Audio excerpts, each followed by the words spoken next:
What's up, Random Phantom? How's it going? Hope you guys are doing well. It's finally 2022, and time to get into talking about, my favorite movies of 2021 now that the year is over, and looking forward to what's going to be coming out in 2022. But let's get into my top 10 of 2021. I have a few honorable mentions I want to talk about, but yeah, I believe this was a great year, and next 2022 is looking to be an even better year. So, really excited for that. Let's get into the video. Up first is one of my favorite movies that I was not expecting to be this good. My first honorable mention, Cruella. Emma Stone was just a joy to watch in this movie. She really was. I gotta say, this movie had some of the best costume designs, in my opinion. It had one of the best villain origin stories, and I'm really looking forward to the sequel to this. I've been waiting for this movie for quite a while, and this movie did not disappoint and surprised me a lot.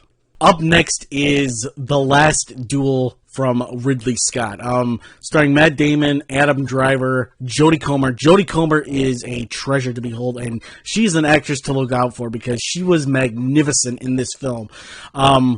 Ridley Scott definitely is becoming an underrated director these days. He was in his prime way back in the day, but sadly, he's getting just hammered these days, and it's kind of sad with a lot of the older directors too, such as Martin Scorsese. But this movie surprised me quite a bit, and the tone of this film is great. The story is excellently done. I love the way they did it, giving each perspective out of three different perspectives of the film, of what the story went through, and Ridley Scott's direction just surprised me with this, because with how old he is able to bring so much more, and I'm looking forward to the next few films he makes. And so, The Last Duel, definitely a great film in my honorable mentions. Up next is Steven Spielberg's West Side Story. I absolutely love this movie. I love musicals, and I absolutely adore the original from the 60s. That movie is epic on every scale. This movie just hit the nail in the coffin for this movie. And Steven Spielberg, first time directing a musical, it didn't even seem like this was the first time him directing a musical, which was pretty cool. Rachel Zegler, an actress to really look out for. I'm really excited for her. And Rita Moreno coming back from the role that she played in the original to playing the little lady in this movie. Really excited for that, and it was really cool seeing her in this. The West Side Story, such a fantastic movie, such a great movie all in all. Up next is No Time to Die. Daniel Craig's final film in the Bond franchise for him. I absolutely love this movie. Got to see it in IMAX. Really, really liked this movie. It was a lot better than I was expecting. It's definitely in my top 3 Bond films, with Skyfall being the first and Casino Royale being the third, with this coming in close second. This movie was epic on every scale, and it was just such a great love letter to Bond, and I'm really looking forward to seeing what they do next, and really looking forward to that. I really, really am, and this was a really great movie. Up next is A Quiet Place 2, my final honorable mention of 2021. A Quiet Place 2 was just possibly even better than the first one. This movie was fantastic from beginning to end. It had a great take one shot towards the beginning. You have John Krasinski directing this film. You have him actually back in the flashbacks at the beginning, which was nice to see after him dying in the first one. You have Cillian Murphy replacing him, and he did such a fantastic job. He is an underrated actor here, and this movie was tense. This movie had such great sound design, just like the first. Really looking forward to seeing what they do with the spin-off as well as the sequel for this. So that was my final honorable mention of 2021. And getting into my top 10, my number 10 for 2021 is Belfast. Absolutely love this movie. Gotta say, Jude Hill, that kid is adorable. And, like, I gotta say, the one thing about him, it was just a treasure to watch him from beginning to end. I really, really love that.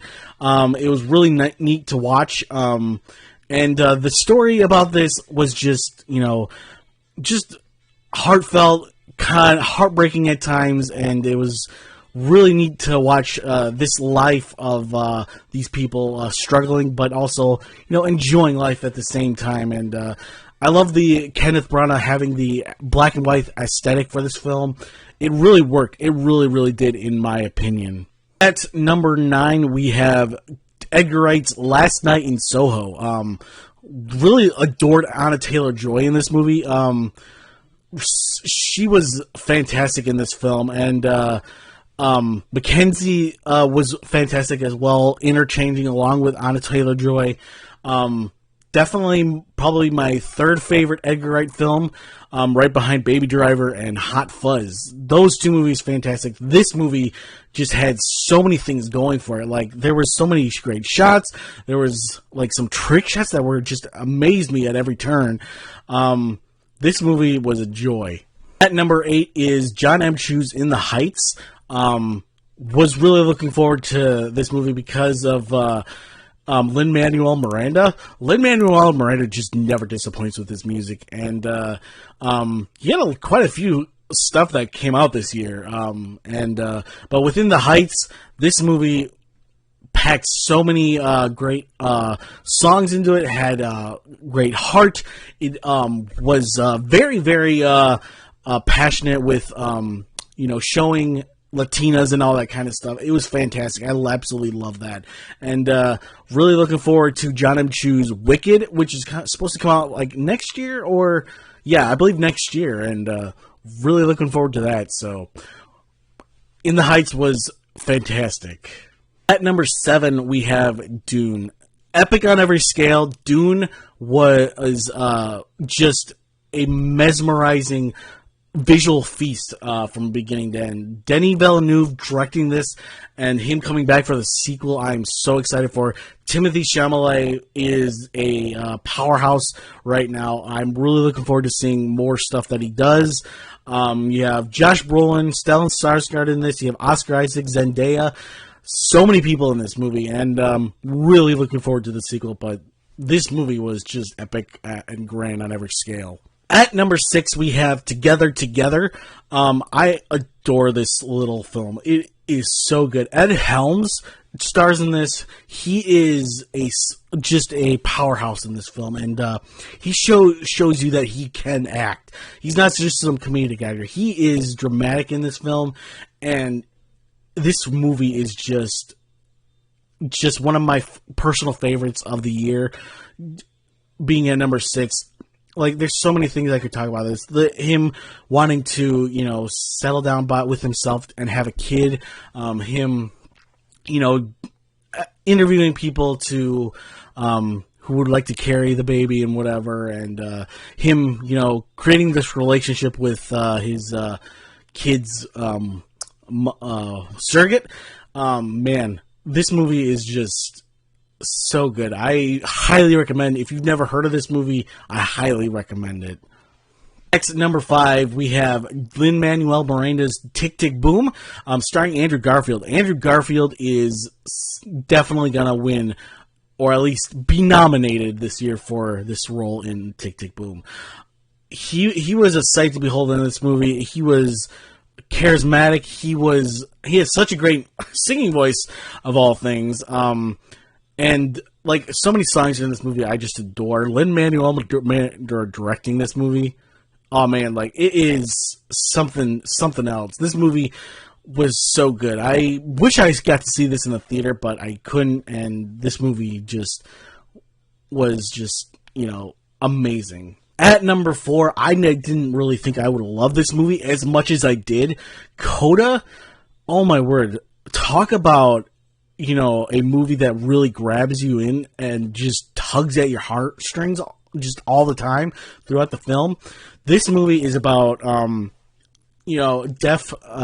a deaf family with one of their daughters being who actually can hear, and she struggles wanting to just live her life and whatever after graduating college, but also knowing that she kind of has to take care of her parents and her brother who are all deaf and whatever, and it's her struggling. And man, this movie is just amazing. Like, most of it is a lot in sign language and whatever. It is amazing and it is fantastic. And we really need more movies like this. I never realized I was going to love this movie as much as I did. And this might be one of my favorite movies of all, not just of this year, but maybe of all time. Maybe of all time. At number 3 is Malcolm and Marie. I know a lot of people didn't love this movie, but I did. I'm a sucker for dialogue-driven films. This movie is on Netflix. You have John David Washington starring in this film. You have Zendaya as well. Zendaya is fantastic. She proves to us in this film so many times that she is a great actress. Basically, this movie is about a couple who come home from a premiere of one of their movies in Hollywood, and they kind of get into an argument, and then they have, talk things out and whatever, and it's just dialogue-driven. I am a sucker for these type of movies, and I understand why a lot of people didn't like this movie, but for me, I adored this film. At number 2 is Spider-Man No Way Home. This movie surprised me. I wasn't even expecting this to make my top 10 this year, but with what happens in this movie and everything that goes down, there's quite a few scenes in this movie that could make some of the top greatest scenes of all time, in my opinion. And there's like a couple of scenes that I wish had went on longer. I would have adored this movie even more than I've already am. And with Tom Holland and Zendaya and Benedict Cumberbatch, I never realized just how great this movie was till I saw it. And even after the fact, I'm still mind blown by this film. Like, from a certain point in this movie, there might be a few nitpicks here and there, but this movie is basically perfect from a certain point in this movie to the very end. Like, I mean that. Like, there's flaws in it towards the beginning, but at a certain point in this movie, like, it becomes flawless. Like, I'm not kidding. I usually can find flaws, but maybe, like I was saying, a few nitpicks here and there that are just not really worth talking about. But, like, this movie is just amazing and fantastic and just all around great. And this I kind of had to fight myself with this being my number 1, along with what is my number 1. But this movie is not only everything I could have dreamed of, but everything I never knew I could have dreamed of. And that is my number 2 of 2021. And, of course, 2021, my number 1 for 2021 is Spencer. I adore this film. This movie being about a few days in the life of Princess Diana. And Kristen Stewart is a treasure and sight to behold in this film. She becomes Diana. She becomes the character. And I am looking forward to when she gets nominated and possibly even wins the Oscar for Best Actress at the Oscars, because this just proves, because she's already proven time and time again, in my opinion, that she's a great actress. People like to, hate on both Robert Pattinson and Kristen Stewart for Twilight, but that was over 10 years ago, and in my opinion, you watch a lot of her movies, yeah, maybe a movie here and there is not that great, but she has proven she can act. Robert Pattinson has proven he can act. Kristen Stewart is a powerhouse in this film. I'm looking forward to when she wins that Oscar, and oh my word, this movie was just beautiful from beginning to end, and that was my number 1 of 2021, as well as my top 10 of 2021, as well as some honorable mentions of 2021. I just want to thank anyone and everyone who came to buy and watch this video from beginning to end, or if you just bounced around and wanted to see what my top 10 were. I really appreciate you guys. If you are new here and you made it to the end of the video, you can go ahead and check out my channel for more top 10s like these, trailer reactions, movie and video reactions, as well as movie reviews and all that kind of stuff. A bunch of film related stuff on the channel you can check out. If you are a returning subscriber, I really appreciate you. If you are new to subscribing, please do not forget to click the bell to get notified of future videos. I have a Patreon if you'd like to support me over there. I give early access to videos and all that kind of stuff. I also have a Twitter where you can follow me. I have updates to the vids, as well as we talk about my favorite movie news. And I have a Discord that you can join and interact with me and a bunch of other people. So, just want to say one last time, I appreciate you all. Stay random.